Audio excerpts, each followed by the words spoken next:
Today we're looking at the 2011 Altima 3.5 SR.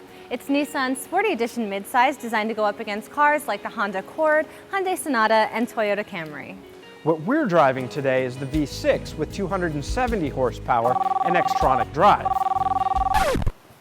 Hang on just a second. Yeah, Ryan.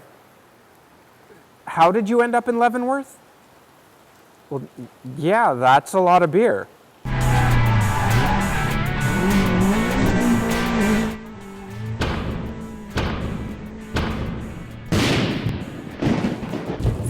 Drive 150 miles and cross a 6,000-foot mountain pass just to save our esteemed producer.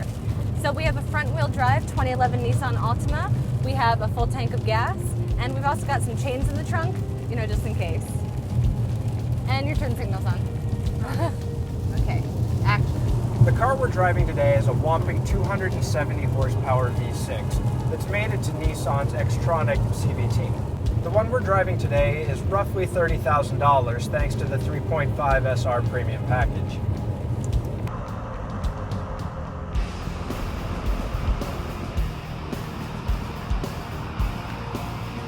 This chassis was new back in '07, yeah, when Bush was in office, but it's still a solid entry in the midsize market with a good complement of features.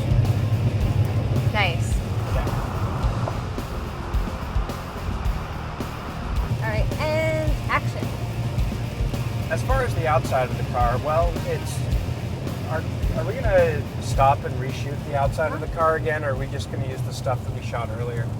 Oh, we're just going to use the shots from the warehouse, I think. Okay. The 2011 Nissan Altima 3.5 SR has distinctive styling that's managed to maintain relevance even 4 years on. Sharp creases and bulges conjure up its distant cousin, the infamous GTR. But then when you get to the interior, it's hello grandpa. The Altima has leather accents, a spiffy color screen stereo that doubles as a backup camera display, keyless entry, and everything else you'd expect in a modern midsize. But the cabin is just so fuddy-duddy. The exterior is all Dwayne Rocky Johnson, and the interior's Andy Rooney.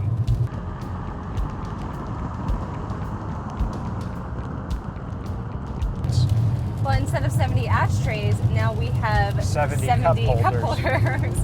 And we've also, I can see what you mean, because we have the the leather with the threading here on the shifter, and all these kind of these faux wooden accents.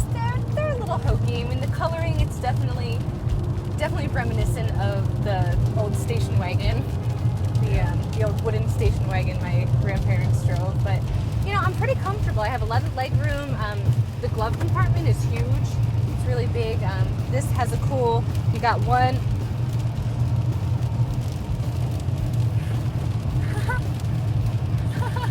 It was a gift. What is it?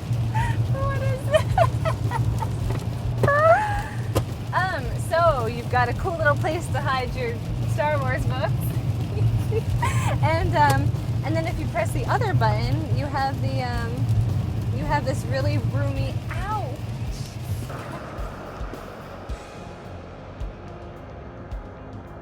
Once you get past the arthritic interior, the Altima 3.5 SR is really, well, it's a sporty car, and dare I say it, fun to drive.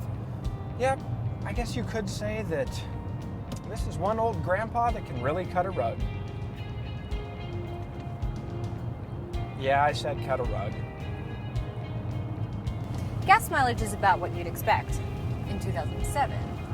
You get 20 miles per gallon in the city and 27 on the highway. But if the Altima is going to remain Nissan's best-selling car, it's going to have to do something to boost economy. Hyundai and Ford have already switched from V6s over to Turbo 4s. I'd like to see Nissan do something similar to that. This is a mid-size sedan that's a bundle of contradictions. Cool exterior, but a severely outmoded interior. To make matters even more dire, it suffers from the worst economy in its class, easily bested by the Honda Accord and Toyota Camry V6s and Hyundai's Sonata Turbo. This was a really promising car that's just been surpassed by everything else in the segment. If Nissan wants to remain competitive, it needs to drop a massive refresh now instead of waiting until the scheduled 2013 date. And that's a wrap. All right, now where do we find Ryan?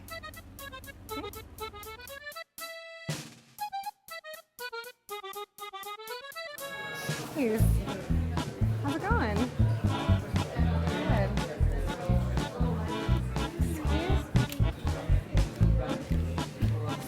Yeah.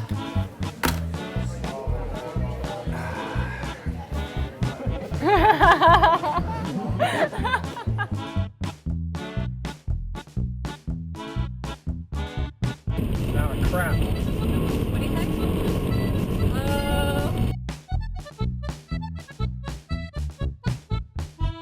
Here we go. Head camera up.